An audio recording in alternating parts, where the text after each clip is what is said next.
Disease पेशंट्सला हिवाळा या ऋतूमध्ये काय काळजी घेतली पाहिजे त्याच्यावरती बोलणार आहे. हिवाळा किंवा शीत ऋतू किंवा थंडी किंवा विंटर हा आपला सगळ्यांचा फार आवडता वातावरण असतो. पण हा महत्वाची गोष्ट आहे की या काळात काही अशी गोष्टी घडू शकतात ज्याच्याने आपल्या हार्टला, विशेषकर पेशंट ज्यांना पहिलं हार्ट डिझीज किंवा हृदयरोग आजार हे झालेला आहे त्यांना काही प्रॉब्लेम्स होण्याची भीती असतात. तर आपल्या बॉडीमध्ये हिवाळा किंवा थंडीमुळे काय चेंजेस असतात हे आपण जाणून घेतले पाहिजे. सगळ्यात पहिला म्हणजे आणि सगळ्यात महत्वाचं म्हणजे आपली हृदयाची नस किंवा आपली बॉडीची नस थंडीमुळे बारीक म्हणजे कॉन्ट्रॅक्ट होऊ शकतात. त्यामुळं हार्टला एक्स्ट्रा काम करायची गरज पडू शकते. त्यामुळं पेशंट ज्यांना ऑलरेडी हार्ट डिझीज आहे त्यांना पहिला प्रॉब्लेम हा वाढून दिसू शकतो. त्यांना अंजायना म्हणजे छातीत दुखणं हा प्रकार होऊ शकतो. दुसरी महत्वाची गोष्ट जी की हिवाळा ह्या काळात घडू शकते ते आहे आपलं नॉर्मल जे आपलं कार्यक्रम असतो, एक्सरसाइज वगैरे करणे, वॉकिंग वगैरे करणे हा कमी होण्याची भीती असतात. वातावरण खूप वाढल्यावर आपण मोस्टली आपली ऍक्टिव्हिटी कमी करून टाकतो. त्यामुळं नॉर्मल ऍक्टिव्हिटी सुटल्यामुळे हेल्थ इश्यूज पुन्हा वाढण्याची भीती असते. दुसरी अजून महत्वाची गोष्ट आहे की आपण वेकेशन किंवा हॉलिडेज पण आपण या काळात जास्त घेतो. त्यामुळं धावपळ खूप होण्याची भीती असते.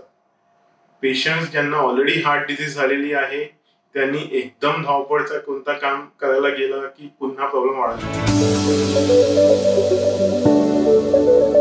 सगळ्यात पहिलं म्हणजे हार्ट डिझीजचे पेशंट्सनी हिवाळा या काळात आपली ऍक्टिव्हिटीज व्यवस्थित ठेवली पाहिजे. कोणत्याही कारणामुळं खूप जास्त नॉर्मल पेक्षा जास्त ऍक्टिव्हिटी रिझ्यूम नाही केली पाहिजे किंवा आपला रुटीन जे वातावरण आहे, रुटीन जे ऍक्टिव्हिटीज आहे त्या ऍक्टिव्हिटीज सोयीस्कर चालू ठेवली पाहिजे. कधी कधी खूप जास्त थंडी वाढल्यामुळं गरजेचं असल्यावर घरीच जे काही ऍक्टिव्हिटी, जे काही व्यायाम करता येईल त्यांनी ते केला पाहिजे. दुसरी महत्वाची गोष्ट, या काळात खूप काही इन्फेक्शन म्हणजे फ्लू किंवा कफ कोल्ड होण्याची भीती असते. तर आपण त्या इन्फेक्शनचं ताबडतोब ट्रीटमेंट घेतला पाहिजे. गरज पडल्यावर जवळच्या डॉक्टरने तुम्ही कॉन्टॅक्ट किंवा संपर्क केला पाहिजे.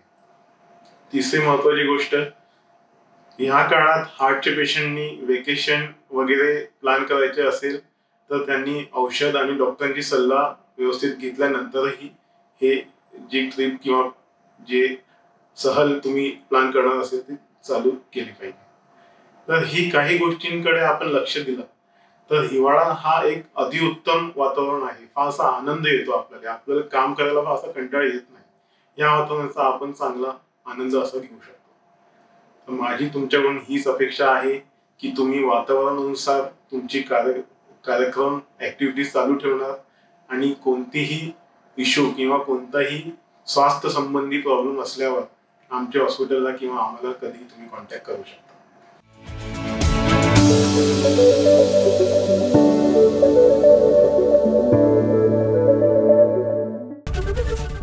एबीपी माझा, उघडा डोळे बघा नीट.